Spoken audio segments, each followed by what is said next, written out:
What's up, Flyer fans? It's Flying with Doug, and we are joined tonight by my guy, Connor, from the Concept Hoops podcast. Connor, the best Dayton Flyers win in at least 20 years. It's been 20 years almost since the last time Dayton took down a Big East team that was rated as high as Marquette was tonight. It was a crazy game. The atmosphere was unreal. Connor, 13,600 people. It was the best atmosphere I've ever seen for a college basketball game, the best atmosphere I've ever been to it for a college basketball game. Dayton delivers in a epic way. How are you feeling, man? How are you feeling? Buzz, man. I am feeling buzz. The adrenaline is rushing through me right now. Watching that happen, a tale of two halves once again, I'll admit. But the minute we tied the game, the minute Javon Bennett got that steal, Doug, I did not sit down the rest of the game. I got to tell you, and going to the game, I went to the game with my dad tonight. It was fantastic, getting to be there and getting to watch Dayton play at this level with him. Up in the 300s, we sit in 303.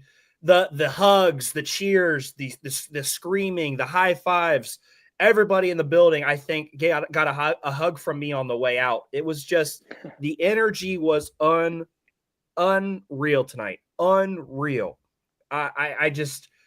If we could bottle that emotion and just, tap into that when we needed it. It was a fantastic night. One of the best nights I can ever remember. Let's talk a little hoops because, the energy could just overwhelm us. But that first half, man, it was a grind. It was a really difficult grind. Mm-hmm. Marquette is a really good basketball team. I mean, flat out, they are a good basketball team. Ross and Cam Jones are damn good basketball players. Yep. It felt like UD was very stagnant with the ball in that first half. We weren't making Marquette really work on defense. They're already a good enough defense without making them work. It didn't feel like Dayton was doing a good job trying to attack and get into their spots.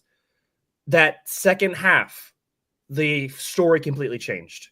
Yep. The Anthony Grant gets the technical. Letang had the big dunk. Some things started going Dayton's way. I thought, and I'll give you my thoughts from the arena. The second half starts. Jones hits a three from the top of the key. And in my head, shit. We're down 13. This is gonna be a tough comeback if they're coming out and they're hitting their threes right at the beginning of the half. When that shot went in, how were you feeling? Because I felt a little defeated at that point. I got to be honest. Yep. I felt very 50-50 about it in a good way. I side with you on the, oh crap. Yeah, there's kind of a momentum killer right there. A perfect time to come out of the second half swinging. And what happens? They hit a perfect three. But at the same time, especially now that we look into the context of the final score, it's, hold on, there's 19 and a half minutes of basketball still to go. I get 13's not a good deficit to be behind. But at the same time, I just wanted to sit down and remind myself, okay, right, I watched the Northwestern game. I watched the VCU game. I watched the Nevada game.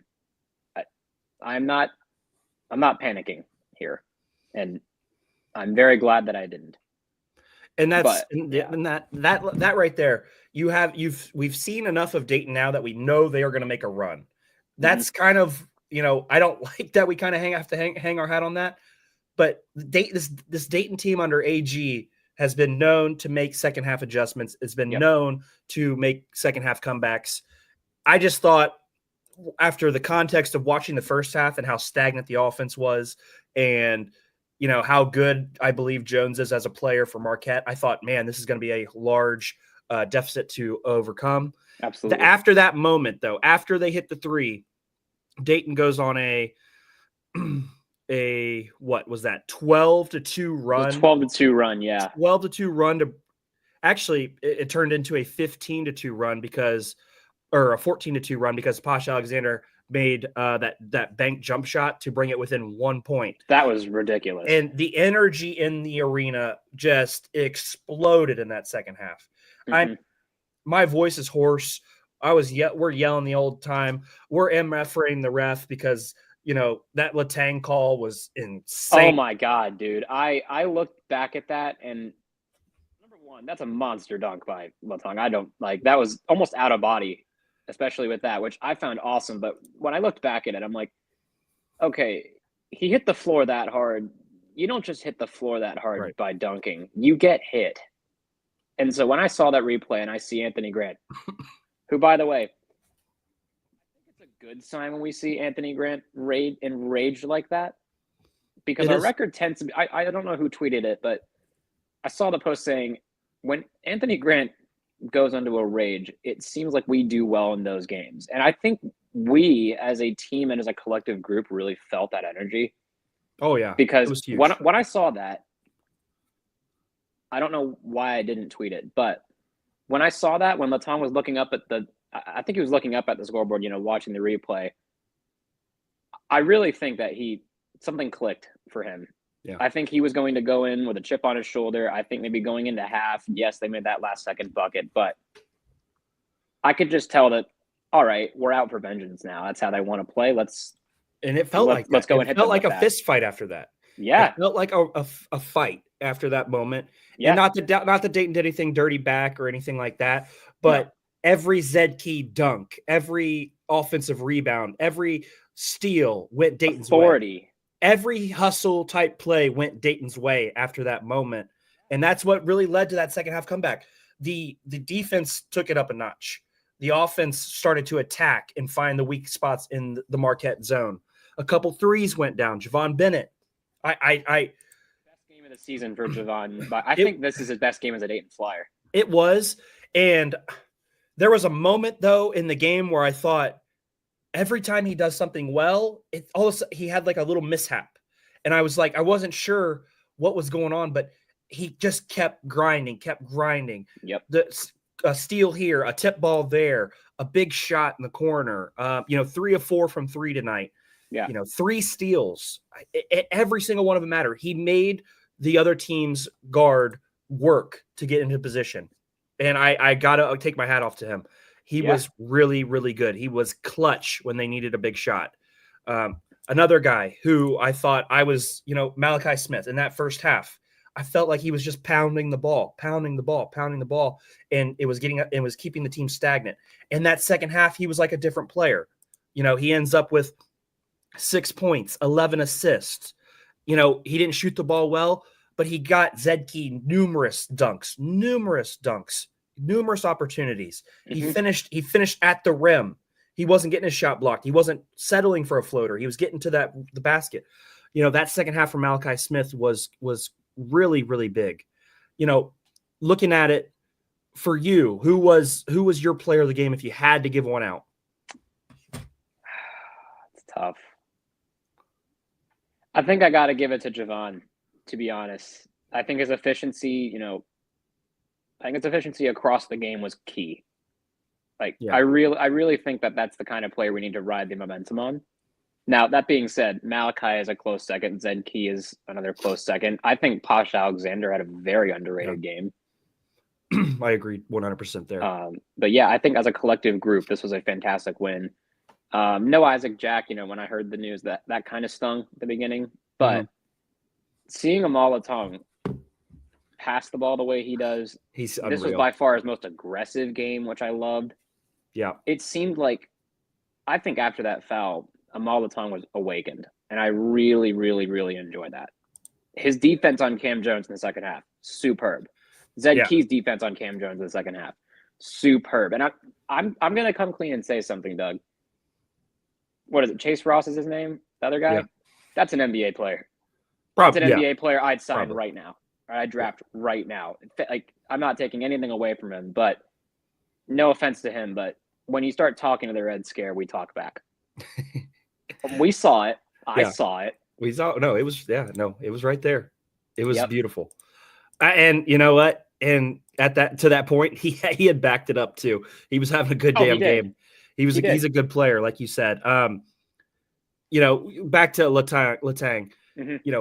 11 minutes tonight. Yeah, he had the 5 points. He had the huge dunk, but he had 8 rebounds in those 5 minutes and 3 offensive rebounds, which is huge. Huge minutes. There was a stretch there where he was out there before he got hit in the eye or something on that assist to Cheeks. He got poked again or flicked again. How do you not call somebody get hit in the face? But can we talk about that assist to Cheeks though? Oh my God, the boom! He's just got such great vision. I look forward to him being our starting center next year. Zed Key, I'm going to give him his props right now. Coming over from Ohio State after watching, it not always go well for him at Ohio State. Yeah, I kind of had some question marks, but I thought in the A-10 he'll be really good because of the way he plays ball. He's been phenomenal against Power 5 teams. He has no fear, which obviously he's played against at Ohio State. He's played in huge games. He's just been great for this team. Great. I love the fact that he is going to dunk the ball or he's not doing it or he's not finishing. It's a dunk or nothing. And I appreciate that because you have to have that mentality sometimes in the paint. And the energy he brings to the roster, the energy he brings on the floor is just next level. Yep. On that out of bounds play where we had the 2 actions, we had the double screen for Santos to the corner and the slip to Key. I mean, I'm just in that was beautiful. I'm in the 303s just going nuts. I mean, it was beautiful, beautiful basketball. Anthony Grant, you touched on him a little bit. There were some times with Anthony Grant that I never thought it would get over the hump. Anthony Grant is the right person to lead this program. Anthony Grant, 100%, in my opinion, has evolved and become a better coach.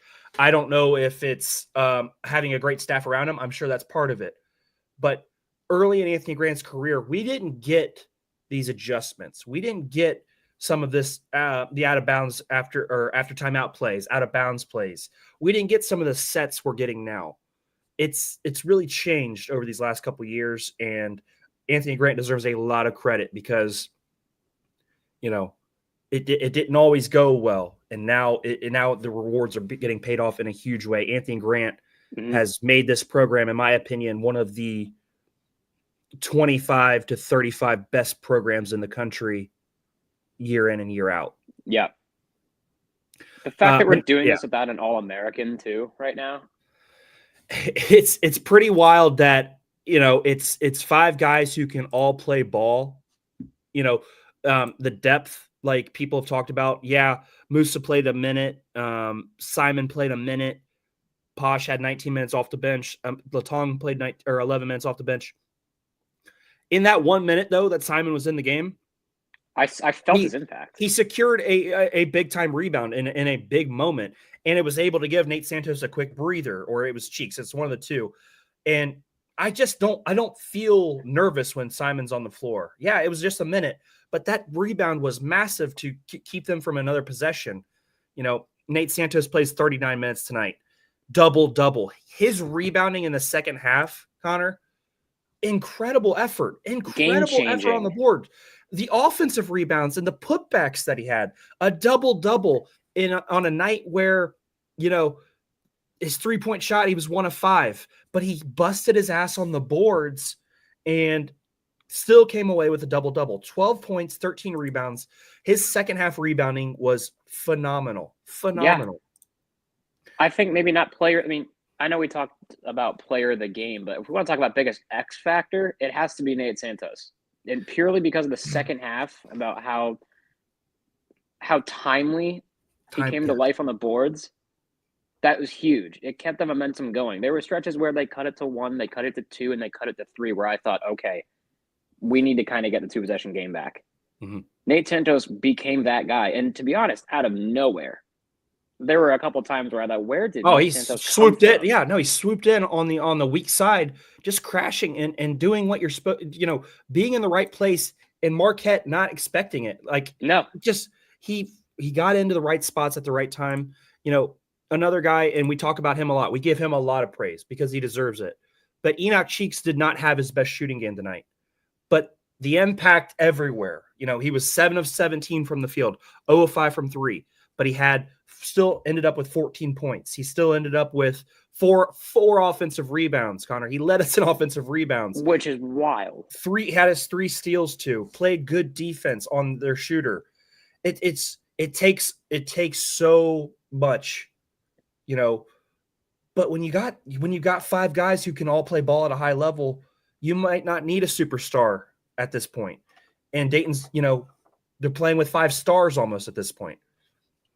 I know that's probably, a little bit bold to say, but, looking back at this, Marquette's going to probably win the Big East or come in second in the Big East this year. I mean, they're going to be right there. Yeah. Dayton, we're,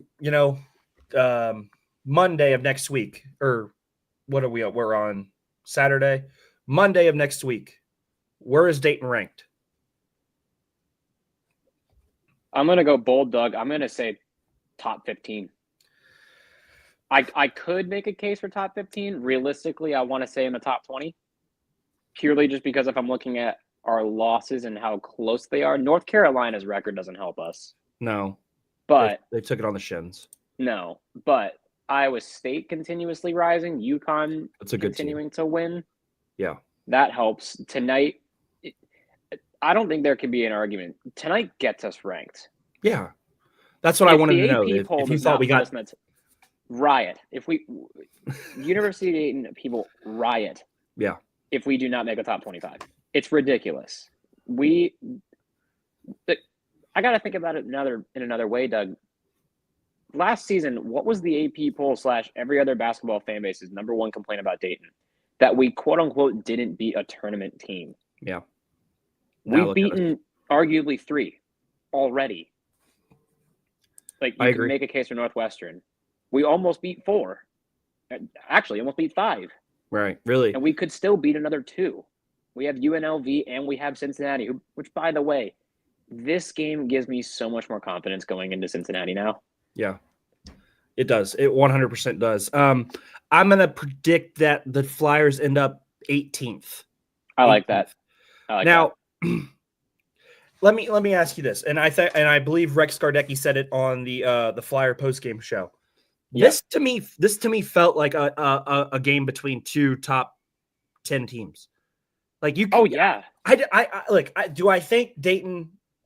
Do I think every single night they could be a top 5 team? Maybe.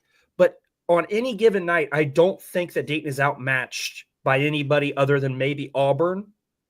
Yep. Based on who I've seen. Obviously, I haven't got to watch a lot of Tennessee.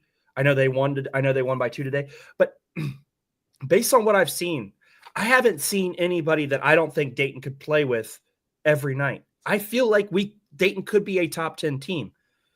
And the problem is, because we've had this happen to us so many times, I'm worried about the A-10 conference games, because for whatever reason we could ride so high, but then we get tripped up in some of these A-10 games that you never would think that Dayton should lose. I mean, do you feel like Dayton could be a top 10 team this season? I think we just need to keep our foot on the gas. Yeah. Regardless of what happens. Yes, I completely understand your feelings with the A-10. I will completely agree with that. I'm sure many others in the Dayton community who are potentially even listening to this or watching this now, they might agree with it. However, I have so much more confidence in this team than I did last year. I have more confidence in this team than the last few teams. Purely because even with the 2019-20 team, I know I hate referencing that because I know it's an overused thing. It's beating a dead horse almost. Right. But with that 2019-20 team, besides Kansas, Colorado, and maybe one other team, we went toe-to-toe, but we never really had more opportunities to fight against those top teams. Yeah. Dayton has had this season by far the most opportunities to go toe-to-toe with the big guns. And we've succeeded. Right. Like, this is... If I read the March Madness basketball comment section on Instagram or Twitter, which I already did, sorry, spoiler, I see so many comments saying right now Dayton is a team that no one wants to play in March. Yeah. And I'd go on the record and say that in our completely unbiased opinion. But this team is tough. I see it in Nate Santos especially, but the number one word I'd use to describe this team, especially after tonight, this team is heart. I think this is the biggest heart I've seen from a Dayton team, possibly ever. Yeah. That's a great point. Yeah, I mean, next on the schedule, UNLV, they're 4-4 right now. At home, Dayton, no letdowns. But Connor, let's put a bow on this. 260 live viewers tonight. Thank you. We appreciate it. If you could please check out the audio version of this, it'll be released later tonight. But let's put a bow on this. Yeah. The Dayton Flyers win 71-63 over number 6 Marquette at UD Arena in front of a absolutely jam-packed crowd, one of the best atmospheres, one of the best crowds, one of the best venues in all of basketball. It was a phenomenal game. That second half comeback by the Flyers outscored Marquette 45-27. It took everybody playing at a very high level to beat Marquette. Epic game. That feeling, like I said earlier, I would love to bottle it up, being there, celebrating with my dad, getting to hug him and hug all the Flyer fans on the way out. And just, that energy that I felt. I don't know if I'll ever get that again, because I don't know if anybody will ever come to the arena again after this, Connor. I don't know if anybody will ever come back, because that's what happens. I believe we play Marquette at Marquette next year. You know how ready they're going to be for Dayton next year to be at their place? I don't know if we ever get another team this good to come to the arena. So we've got to really bottle these moments and remember these moments. 07, I remember being there watching Brian Roberts absolutely go wild on Levance Fields, who was supposed to be the best player in the Big East or something like that. And I remember him, I think B-Rob had 32. Dayton didn't have a 32-point score tonight, Connor, but they had 5 guys almost in double figures. They had 15 offensive rebounds. They had the steals. They only had 7 turnovers. It was such a team, a group, 5 guys on the floor at all times, working and helping on defense, rotations, making life hard on the 2 NBA players from Marquette. Fantastic game, Connor. Put a final bow on it, man, before we get out of here. There's just something special about Dayton Flyer basketball, and I love it. It's all right here. Quick, definitely, before we conclude, definitely want to give a shout out to my guy, Gage Connolly, Ohio Sports Shark, who stayed out and tailgated this game for 11 and a half hours outside. Big shout out to Dayton basketball for delivering them pizza. That was awesome. Gage, you're a legend, man. Hope I can see you tomorrow. I'm in Dayton. Beer is on me, bud. But that's what I love about this fan base, man. So give Gage the love. Give everyone in the Dayton basketball community the love. This is an incredible win, especially before the holidays. I hope everyone's celebrating safely, of course. But this is something that I will always cherish. This win is an incredible one. I know you were saying you were celebrating with your dad, my father, and my grandfather, who third-gen Flyer. So the first and second-gen Flyers immediately were in messages with me and saying how incredible this win was and how we wish we could have been there together. But I'm so glad we all showed up in Chapel Blue at the arena tonight, or red, whatever color you wore. Guys, we got LOWD loud. We beat Marquette. What a night. What a time to be alive. It's a great day to be a Dayton Flyer. It's always a great time to be a Dayton Flyer. 100%. Well said. Again, 288 live viewers. Please check out the audio version. If you have a YouTube account, go over and hit that subscribe button where you can watch the full episodes on video. Great night to be a Flyer, like you said. Dayton beats Marquette. I will see you guys Tuesday night after the UNLV game. Connor, tell them where we can find you in the Concept Hoops podcast. Yeah, Concept Hoops podcast on Spotify and now on Apple Podcasts. Concept, just the word, but with 2 N's. Be sure to check out my show. streaming in those two places. And always be sure to follow me on X, formerly known as Twitter, at Concept Hoops. I'll be sharing updates after every single game, between games, giving my thoughts about Dayton basketball, the AP poll, what have you. I'm super grateful for all of you. Thank you again to Doug for having me on. Look forward to more episodes for sure. I'll be uploading one the next couple of days, reacting to this game, previewing the UNLV game. Overall, great time to be a Flyer. Be sure to show love to the show. And as always, I appreciate coming on. All right. We appreciate you as always. Thanks for jumping on. We know it's late. We know you got a lot going on. Thank you again, Flyer fans. You guys are a absolutely special bunch of people. And again, we will see you guys Tuesday night. This has been Flying with Doug. See you next time.